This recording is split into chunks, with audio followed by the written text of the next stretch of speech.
Good afternoon, everybody. This is Tim Barnes with I'm Virginia Barnes. from Barnes Violins, and we're here to talk with you today about something that's very near and dear to our heart, which is helping your child to practice over the summer. So, over the years, don't forget we opened Barnes Violins in May of 2015, so we see patterns over the course of years. People tend to return their instruments over the summer, and that perplexes me because he grew up on viola, I grew up on violin, and my two younger sisters did as well. And a lot of the progress actually happens in the summer. There are many ways to approach that, and the very first thing is to kind of change the mindset a little bit. We certainly don't stop reading and doing a little bit of writing and a little bit of math over the summer to keep things going so the kids don't lose progress by fall. And so we want to do that with the instruments too. Don't forget, bowed stringed instruments are one of the hardest types of instruments to master in the first place. The bow, how to hold it, and everything you have to do over here. We don't have keys or frets or buttons, nothing, and we're trying to learn not only pitch but how to put our fingers down. Imagine then you don't do that all summer and then you have to do it again in the fall. Ugh. All that progress is gone. And even the note reading, it's a really special skill, and it's really good to keep that going in the summer as well. So then you're saying to me, I just want to have a break. Come on, Mrs. Barnes. How are we going to do this? Well, there's several ways. First of all, if you are going away, Mrs. Barnes, we're going away all summer. Well, take the violin with you, or the whatever instrument it happens to be, and have a rule that before the day starts, practice for a very short amount of time, 10 to 15 minutes even, 20 would be great. And then out the door, the rest of the day is yours. And everybody's going to feel it's a lift. It's a really great feeling of accomplishment, of I got this done, and now it tastes even sweeter to have the whole rest of the day to go swimming or whatever activities you have planned for the day. Another thing, we always go to see family. Well, my mom would pack up our instruments and we would serenade everybody after dinner. We didn't always like doing it, but it was a great excuse for her to get us to have a little concert. So those are two ways to keep it going. And then if you happen to be home at certain times of the summer, our South Florida area has amazing youth orchestra summer camps. A 2-week block in which you have this huge focus and infusion of music for a certain amount of time that really gets the kids going, and there's an amazing concert usually by the end, and they make in 2 weeks time at least 3 months of progress, and it really becomes memorable for the kids. That is when music became something I always want to do. So Well, I agree. I think one of the things too about music camps is that they actually are a lot of fun. And that's the thing that, yes, you practice and yes, you do some playing and probably solo things, maybe some chamber groups and probably orchestra.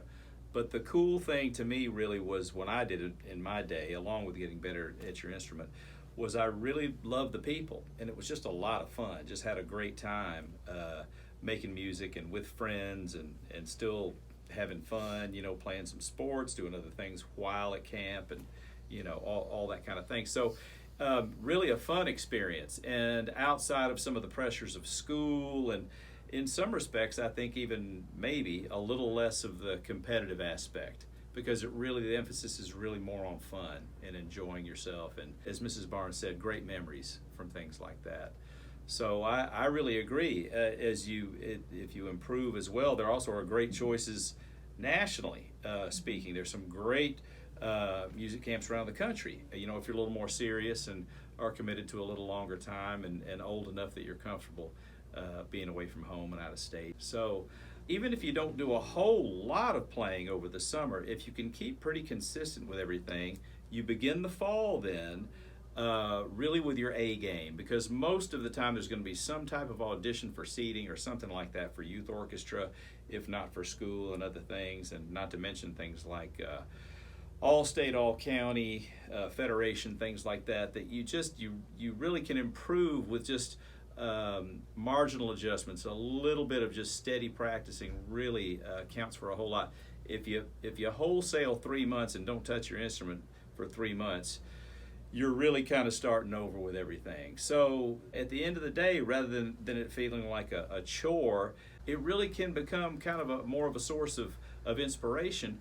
And largely, sometimes it can give you a little private time for yourself that's your own. You can always say, hey, I'm going to go practice for 15, 20, 30 minutes or whatnot, and you get to control the situation. You can close the door and practice in the way you want to. And I, for myself, found that to be a very enticing thing. I actually really look forward to that. So, anything else you'd like to add? The goal is to make music, at the very least, a lifelong avocation.